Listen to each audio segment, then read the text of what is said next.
से अनंत की यात्रा। आज हम आपको एक कहानी के माध्यम से सुनाएंगे, अंत से अनंत की यात्रा। परमात्मा साकार है कि निराकार है, दो शब्द लेकर के हम आज चलेंगे। ज़्यादा बड़ा नहीं होगा, लेकिन तब भी कहानी पूरी करनी है। कि भक्त एक थी राजस्थान की, मीराबाई, मेवाड़ की रहने वाली थी। मीरा के पति चित्तौड़गढ़ के राजा भोजराज सिंह सिसोदिया उनका नाम था। पश्चिमी भारत में मेवाड़ के शासक राणा सांगा के सबसे बड़े पुत्र थे। उन्हें सर्वश्रेष्ठ भक्ति कवि संत मीराबाई के पति के रूप में सिसोदिया, भोजराज सिंह सिसोदिया को जाना जाता है। मीराबाई के पति की मृत्यु 1526 ईस्वी में युद्ध के दौरान हो गई थी। भोजराज की मृत्यु से मीराबाई के ऊपर बहुत गहरा दुख हुआ, बहुत गहरा प्रभाव पड़ा और विचलित रहने लगी। भोजराज की मृत्यु हो जाने पर मीराबाई के ससुर राणा सांगा मीराबाई को बहुत यातना, बहुत दुख दिए। मीराबाई के बचपन में जब बचपन में शादी नहीं हुई थी, उससे पहले ही उनको एक कृष्ण की मूर्ति मिल गई थी जो पड़ी मिली थी। उसको घर पर ले आई और उसकी पूजा पाठ रोज करती थी। शादी हो जाने के बाद भी उस मूर्ति को साथ में लेकर के आई। कृष्ण की बहुत बड़ी भक्त बन गई। शादी जब हुई तो वो साथ में मूर्ति लेकर के मेवाड़ आ गई। मेवाड़ में भी पूजा पाठ करती थी। लेकिन जब उनकी पति भोजराज की सिसोदिया की मृत्यु हो गई तो मीराबाई सारा दिन रात बस कृष्ण की मूर्ति के पास बैठी अपने विरह गीत गाती रहती थी, रोती रहती थी, विरह के गीत गाती रहती थी और भगवान को सब कुछ अपना मानकर, अपना पति मानकर उन्हीं से अपना विरह प्रेम के गीत गाती थी, जिसको सुनकर राणा सांगा को अच्छा नहीं लगता था। राणा सांगा इसलिए उनको बहुत दुख देता था। यहाँ तक कि मीराबाई खाना पानी सब कुछ, खाना पीना सब कुछ छोड़ करके भोजन पानी सबको जल त्याग दिया। और उसके बाद मीराबाई भगवान की भक्ति में इतना लीन हो गई कि उनको और कुछ नहीं दिखाई देता था, सिर्फ भगवान ही दिखाई देते थे। जब बहुत यातनाएं, बहुत दुख दिया, इनको जहर दिया गया, सब कुछ दिया गया, बहुत परेशान किया, दंड देता था,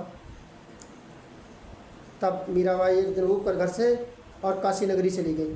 काशी नगरी में जब जाती हैं तो वहाँ पर एक संत रविदास जी महाराज जो जूता सीने का काम करते थे, जूता बनाने का काम करते थे, लेकिन बहुत बड़े भक्त ब्रह्मज्ञानी थे।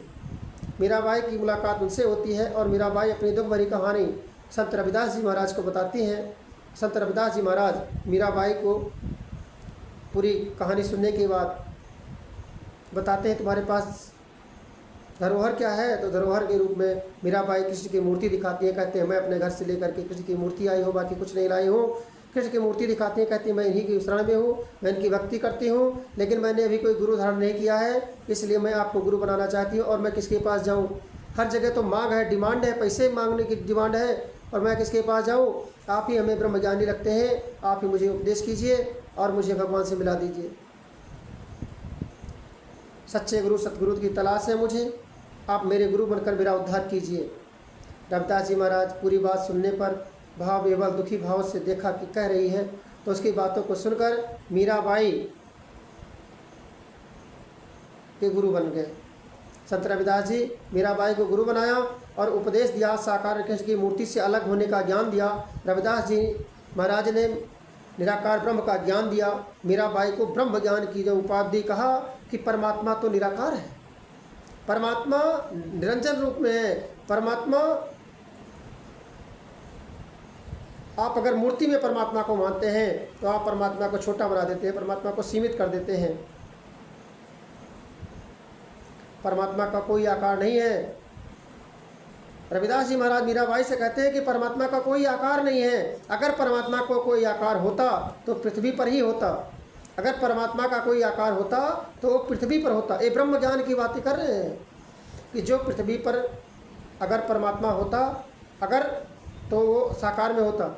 लेकिन परमात्मा जो है, जो जगत का नियंत्रण करता है, वो पूरे संसार में है। तो पूरे संसार में पृथ्वी का रहने वाला पूरे संसार को कैसे चला सकता है? परमात्मा तो अनंत है, अनंत शक्ति है। मूर्ति अंत का अंत है, लेकिन परमात्मा अनंत है। परमात्मा का अंत आदि अंत से रहित होता है, इसलिए परमात्मा अनंत है और मूर्ति का अंत है। एक दिन अंत होगा, और जिसका अंत होता है परमात्मा नहीं। मानना और जानना दोनों में फर्क होता है। मूर्ति को लोग मानते हैं और परमात्मा को लोग जानते हैं। परमात्मा सर्वव्यापी है। अपनी पहचान की खोज करो, परमात्मा हृदय में मिल जाएगा। अपनी पहचान शरीर से नहीं, आत्मा से है। मीराबाई से कहते हैं कि अपनी तो पहचान करो, अपनी खोज करो कि तुम कौन हो। मैं कौन हूँ, इसकी खोज करना है। और जिस दिन ये खोज पूरी हो जाएगी उस दिन परमात्मा हृदय में बैठे मिलेगा।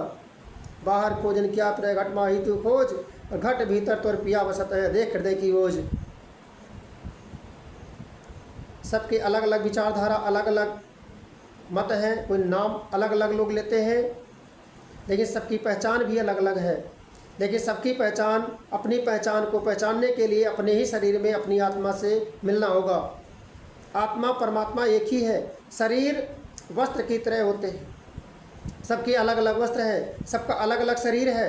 अपनी पहचान मन से भी नहीं कर सकते हैं, क्योंकि मन तो चंचल है, मन एक जगह कभी टिकता नहीं है। अपनी पहचान बुद्धि से भी नहीं कर सकते, बुद्धि तो तर्क करती है। सत्य जो है वो शरीर मन बुद्धि से परे है, वही है चेतन आत्मा, और अपनी पहचान चेतन आत्मा से है।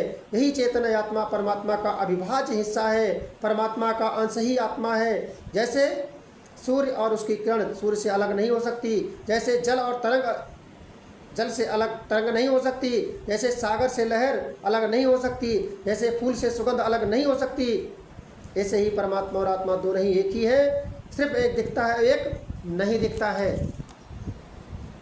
फूल दिखता है तो सुगंध कहाँ दिखती, सागर दिखता है तो लहर कहाँ दिखती, और जल दिखता है तो तरंग कहाँ दिखती। अगर दिखती तो अलग कैसे है, अलग करके कोई दिखा दे। इसीलिए आत्मा के बारे में श्रीमद् भागवत महापुराण के गीता में श्री कृष्ण जी कहते हैं आत्मा के बारे में कि नैनम सत्राणी नैनम दहति पावका, न इसको शस्त्र कोई मार सकता है, न इसको को आग जला सकती है, न सो सस्यति मारुतः। आत्मा अजर अमर अविनाशी है, ये शाश्वत है। आत्मा अविनाशी पुरुष है, न जन्मता है न मरता है। ये तो परम तत्व है जो दिखाई नहीं देता, परंतु करता सब वही है। हमारे और आपके बीच में क्या है, ये हवा, ये आकाश नहीं। हमारे और आपके बीच में ये परमात्मा ही है।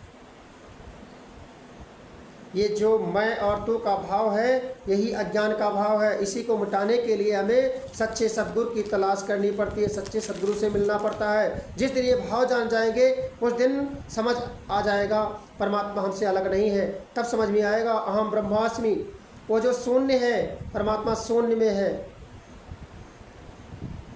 और वो सब कुछ है। उसी शून्य से सब कुछ जन्मा है और उस शून्य में सब कुछ विलीन हो जाता है। वही है, वही निराकार परमात्मा वही है, आपका स्वरूप वही है।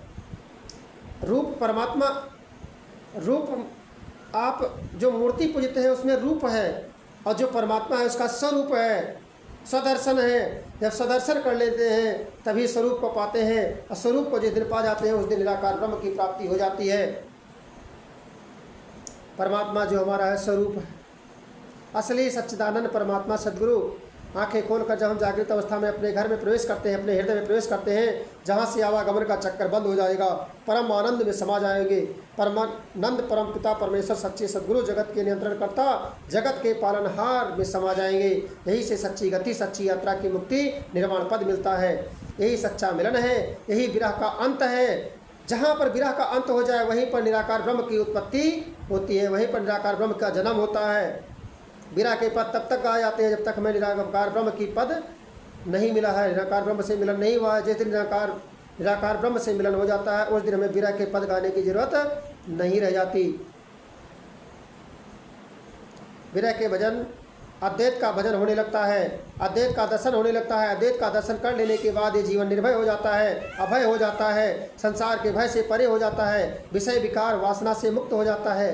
परमात्मा स्वयं भक्त को पूर्णता की ओर भेजते हैं। यही है सगुण का निर्गुण से मिलन, भक्त का भगवान से मिलन, प्रेम और ज्ञान का संगम हो जाता है। सच्चा गुरु हमें परम सत्य सनातन परम अविनाशी से मिला देता है। इसलिए सतगुरु ही हमारी भटकती हुई जीवन नैया को निज घर पहुँचा देते हैं। मीराबाई को जब ब्रह्म ज्ञान हुआ तब पहले तो कृष्ण की गीत गाती थी, लेकिन जब उनको ब्रह्म ज्ञान हुआ, रविदास जी उनको गुरु मिले, तो कहती हैं पायो जी मैंने नाम रतन धन पायो, पायो जी मैंने नाम रतन धन पायो। वस्तु अमोलक दी मेरे सतगुरु, कृपा करी अपनायो, पायो जी मैंने नाम रतन धन